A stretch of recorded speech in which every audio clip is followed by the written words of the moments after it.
היהודים היו מיעוט בירושלים, עד למאה ה-19.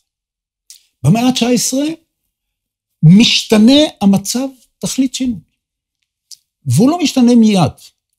בראשית המאה ה-19 היו בירושלים, האומדן אומר, סדר גודל של 2,200 יהודים, לא משפחות יהודים, בני אדם, רובם המוחלט ספרדים, מיעוטם המבוטל, אשכנזים שנמנים בתוך הקבוצה הזאת של הספרדים. בשנות ה-70 של המאה ה-19 מתרחשת קפיצה ענקית. בשנת 1800 היו 2,250 אנשים, ב-1876 היו כבר בירושלים סדר גודל של 14,000 אנשים. זאת אומרת, המספר של אנשים גדל פי 6 או כמעט פי 7.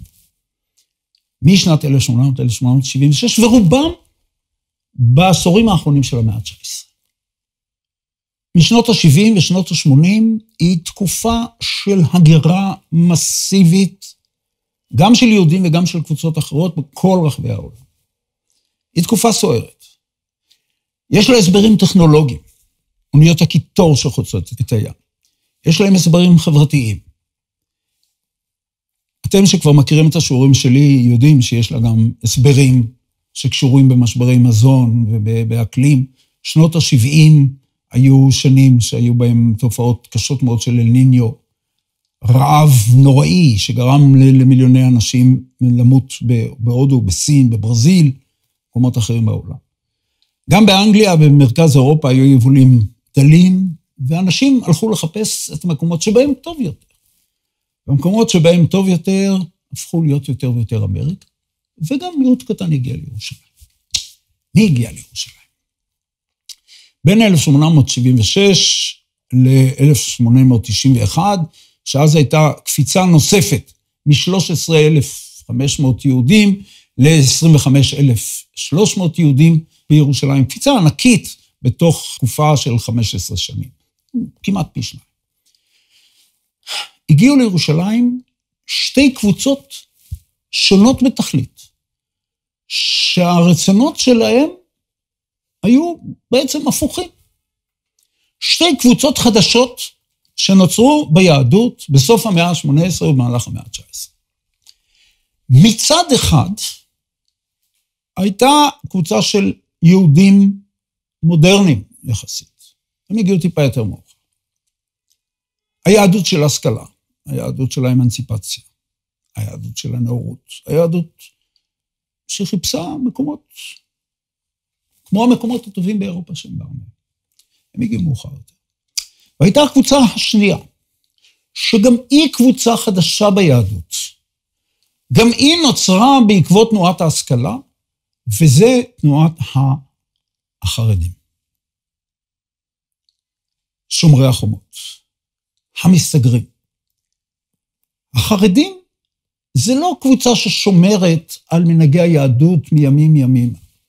זה קבוצה שהלכה ונוצרה והלכה והסתגרה בעקבות ההשכלה, כתגובה להשכלה. היהודים שבאו מבין החרדים שבאו מירושלים ברחו מפני ההשכלה. מפני בתי הספר, מפני בתי החולים, מפני בתי החרושת, מפני הפריצות, כפי שהתפסה באותם ימים. זאת אומרת, יש לנו, בתוך אותה תנועה עולמית גדולה, יש לנו שני זרמים הפוכים, ששניהם בסופו של דבר מתלכדים גם בארץ ישראל. אנשים שמחפשים דברים חדשים. מגיעים, סוציאליזם. רעיונות חדשים, יחסים חדשים בין בני אדם, ואנשים שמסתגרים יותר ויותר בתוך העולם הישן ומנסים לשמור על חומותיו. אלה מגיעים בסופו של דבר לירושלים. גם הקהילה הספרדית לא הייתה חלק מן התנועה הזאת. גם בה התפתחה ספרות של שבחי ירושלים, כמו שאנחנו מכירים אותה בעולם המוסלמי ודברים אחרים.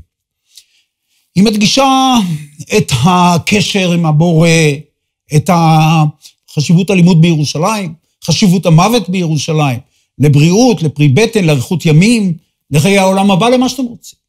זאת אומרת, יש לנו שלל של סיבות, אבל אם אנחנו ניקח את העיקריות שבהם, זה אנשי תנועת ההשכלה, הפכו את ירושלים בעיני דמיונם, למשהו מנותק מהמציאות, למשהו דמיוני. הם חזו את ירושלים בעיני רוחם כאיזשהו כרך סואן, עיר חלומות. ובמשך הזמן, ההשכלה הפכה את ירושלים ללב של התנועה הלאומית המתחדשת לציונות. אין ציונות בלי ציון. וגם כאן ירושלים לא היה דבר ריאלי אמיתי, הייתה איזה משהו שהיא תהיה ביום מן הימים. אברהם מפו בספר אהבת ציון מתאר את ירושלים כעיר אירופית מלאת חיים. כמו העיר שלו, קובנה בליטא, עם טרמים. פילנתרופים ציונים מתנועת ההשכלה רצו להפוך את ירושלים, להקים בה בתי ספר, להקים בה בתי חולים, לחלום על אוניברסיטאות. ואילו התנועה החרדית ביקשה לברוח מכל אלה, וראתה שההשכלה רודפת אחריה גם לירושלים, ברחה מירושלים לחברון. כי לתנועה החרדית זאת הייתה בריחה, ולתנועת ההשכלה זה יצירה של משהו חדש. כאן זה לשמור על הישן, וכאן זה להקים משהו חדש. החרדים רצו ירושלים בלי מודרנה, בלי כל התוצאות של ההשכלה, של הנאורות. הם הסתייגו מכל היישובים שהקימו חובבי ציון. הציונים מצידם התנערו מכל הביטויים של החרדים בירושלים. אחד העם כתב למשל, שם מצאתי רבים מאחינו יושבי ירושלים עומדים ומתפללים בקולי קולות. פניהם הדלים, תנועותיהם הזרות, מלבושיהם המשונים, הכל מתאים למראה הכותל הנורא. ואנוכי עומד ומסתכל בהם ובכותל, ומחשבה אחת תמלא את כל חדרי ליבי. האבנים האלה עדים אימה על חורבן ארצנו, והאנשים האלה על חורבן עמנו. איזה משני החורבנות גדול מחברו? על איזה נבכה יותר? ארץ כי תחרב, והעם עודנו מלא חיים וכוח, יקומו לה זרובבל, עזרא ונחמיה והעם אחריהם, וישובו ויבנו שנית. אך העם כי יחרב, מי יקום? מאין יבוא עזרו? גם הרצל מתייחס לירושלים כעדות לחורבן. של העם, של הארץ. עיר קודש, שעולים אליה לרגל. מין לוד כזה שבמורדות הפירנאים בצרפתיים. כשהגיבור של אלטנוילנד מגיע לירושלים, הוא מזדעזע. הוא לא מבין מה זה יעזע אותו מהרי העיר הזו. אולי זיכרונות הם על מילים שנשתכחו משחר ילדותו. פסוקי תפילה שלחשו לפנים שפתי אבא. הדרת לילה, התקדש חג הפסח נאורה פתאום. האמונה מתה. הילדות מתה. אבא מת. ולפניו נתנסו חומות ירושלים בנגועות אגדה של אור ירח. המפגש של גיבור אלטנוילנד עם ירושלים ספוג בגועל, בבחילה, בסעידה פיזית. הרי ירושלים לאור היום מקסים אפילו פחות. סירחון. ערב רב של בריות עלובות בסמטאות צרות ומעלות תחב, קבצנים חולים, ילדים רעבים, נשים צרכניות, רוכלים צעקנים. למטה מזה לא יכלה עוד לשקוע ירושלים, זו המעתירה לשעבר. ואז מתחילים לחשוב על משהו אוטופי, מה אפשר לעשות, התחילה הציונות של אלטנוילנד, של הרצל, לחשוב מה אפשר לעשות עם ירושלים. ובתיאור האוטופי הופך את העיר העתיקה משכונה מזוהמת ומצחינה למרכז עולמי של מוסדות דת, של סיעוד, של מדע. אין בה מגורים פרטיים. אם אין שטח בינלאומי ודומה, כאילו כל העמים רואים בה מעין בית מולדת, שכאן המעונו של היסוד האנושי ביותר, סבל. ההגעה הזאת של היהודים והעלייה המהירה במספרם, הופכת אותם כבר בשנות ה-60 של המאה ה-19, סוף שנות ה-60, לעדה הגדולה ביותר בירושלים, ובסוף שנות ה-80, שנות ה-90, מחצית מתושבי ירושלים. ערב מלחמת העולם הראשונה, יהודים הם הרוב המוחלט של תושבי ירושלים.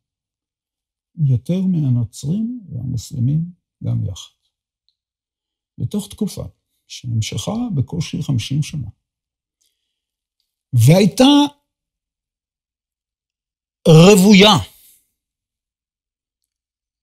ומושפעת מהאימות הטיטני הזה בתוך היהדות, הופכים היהודים, אם יש משהו כזה לרוב בירושלים.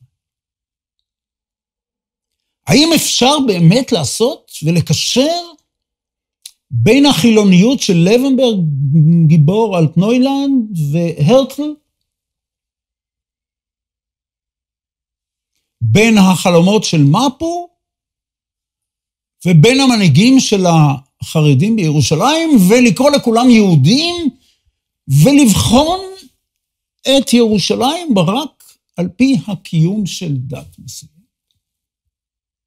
יהודים מול מוסלמים. או שמה, כמו שאני טוען, ירושלים מתחילה להתחלק בצורות שונות של חלוקה. הכריכה ביחד של חרדים עם אנשי תנועת ההשכלה, היא מטעה. היא מרדדת. היא נכונה. והיא לא נכונה כאחת. אי אפשר לשים את כולם ביחד ולהגיד, כי הם סותמים אחד את השני. אלה מסתגרים בתוך המקומות שלהם, ואלה מסתגרים בתוך המקומות שלהם, אבל החלוקה קיימת. וכדי להבין אותה, נפנה מבטנו מהראייה של חוקרי היהדות של המאה ה-19, שמהם הרביתי לצטט עכשיו, ישראל ברטל ואחרים, נפנה מבטנו לחוקרי החברה הפלסטינית, לחברה הפלסטינית בכלל. מה שלמדנו מחברנו הלל כהן.